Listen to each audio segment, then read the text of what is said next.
Why can an asset's transaction price change even when the asset itself has not? Start with a house. Its layout is unchanged, its rent is unchanged, and yesterday looks exactly like today. So why did its transaction price move from 1 million to 1.1 million won? Because price is not a property of the house. It is written by a transaction. So our question is precise. How do interest rates change the buyer's maximum bid? If price depends on what buyers can pay, we need to find the ceiling on that payment. It begins inside a household budget, income, living costs, and the loan those cash flows can support. Start with a real household budget. 10,000 won of monthly income does not mean 10,000 is available for a mortgage payment. After 6,000 won of living costs, only 4,000 won remains for a sustainable monthly payment. The bank also checks the down payment, existing debt, income stability, and loan term. Any one of them can reduce borrowing capacity. Add the down payment to the available loan, and you get the buyer's maximum bid. We now have the structure of a maximum bid. Down payment plus available debt. The down payment has not changed. So the next question is how much loan the same monthly payment can support at a different rate. Now hold three things constant. A 4,000 yuan monthly payment, a 30-year term, and unchanged income. At an annual rate of 5%, that payment supports a loan of about 745,000 yuan, with a larger share going to interest. At 3%, the same monthly payment supports roughly 949,000 yuan, about 200,000 yuan more borrowing capacity. Income did not rise, and the house did not change. What changed was how much debt the same future income can support today. A lower rate can increase one buyer's borrowing capacity, but that alone does not set the market price. Purchasing power reaches price only when many bids compete for the same limited supply. But one buyer with an extra 200,000 yuan usually cannot move the entire market. That buyer may never set the next price. Price is set at the edge of the transaction by the marginal buyer willing to bid slightly more than everyone else. When many borrowing limits rise together, bids step from 1 million to 1.05 million, then 1.1 million yuan. If there is only one house for sale, the bid the seller finally accepts becomes the new market transaction price. We have followed the lending channel into the transaction price, but assets are also claims on future cash flows, and interest rates change what those future amounts are worth today.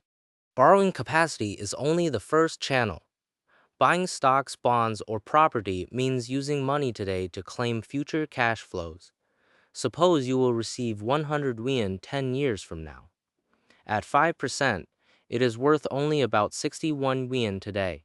At 3%, the same future 100 yuan is worth roughly 74 yuan today, because less value is lost to discounting.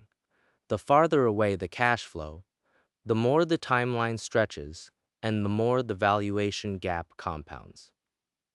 That makes long-duration assets more sensitive to interest rates.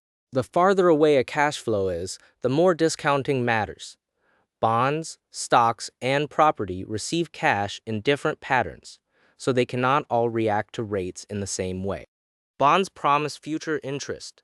Stocks retain profits inside companies, and property combines rent with use value. Those cash flows arrive at different times, so their interest rate sensitivity is different as well. Risk adds another discount. The less certain the outcome, the more compensation investors demand. So falling rates do not lift every asset equally. Capital recompares return, duration, and risk. Once investors reprice assets, The new prices also change collateral values and bank decisions. That means the first price move can feed back into credit and become larger. When the price rises, the same apartment supports a higher collateral value, creating a thicker safety cushion for the bank. With more cushion, the credit gate opens wider. New loans enter the market and become the next round of bids. Those new bids can lift the transaction price, which then raises collateral value. That repeating loop is credit amplification, but do not confuse amplification with creation. Rents and profits did not appear from nowhere, and the loop can reverse and contract. Credit feedback works in both directions. To understand a rate increase, we must track borrowing capacity, present value, and credit conditions tightening together. When interest rates rise, the process is not merely played backward. Three channels tighten at once. First, interest consumes more of each fixed payment, so both the loan amount and the maximum bid shrink. Second, future cash flows pass through a heavier discount, leaving less value today. Third, debt burdens and default risk rise. Banks tighten credit, and all three forces compress effective purchasing power. Those channels create downward pressure, but pressure is not a guaranteed result. Supply, income, profits, risk, and expectations can still offset or overwhelm it. Interest rates are not a mechanical price button. With extreme housing scarcity, a seller may still wait for a high bidder. If income grows, rents rise, or corporate profits improve, those forces can support higher prices. Markets also trade on expectations. If a rate increase is widely anticipated, the price may adjust early before the official announcement. So a rate move does not tell you the direction by itself. Compare borrowing capacity, cash flow, credit, and supply to see which force dominates. Interest rates are not an up or down button. They alter several forces at once. Put those forces back into the original house, and the full causal chain becomes visible. Return to the same unchanged house. First ask how the marginal buyer's maximum bid has changed. Then ask how much future rent is worth today, and whether credit is expanding or contracting. Finally, ask whether supply can expand and whether expectations are already reflected in the price. An interest rate is the price of money. It moves through bids, time, and credit.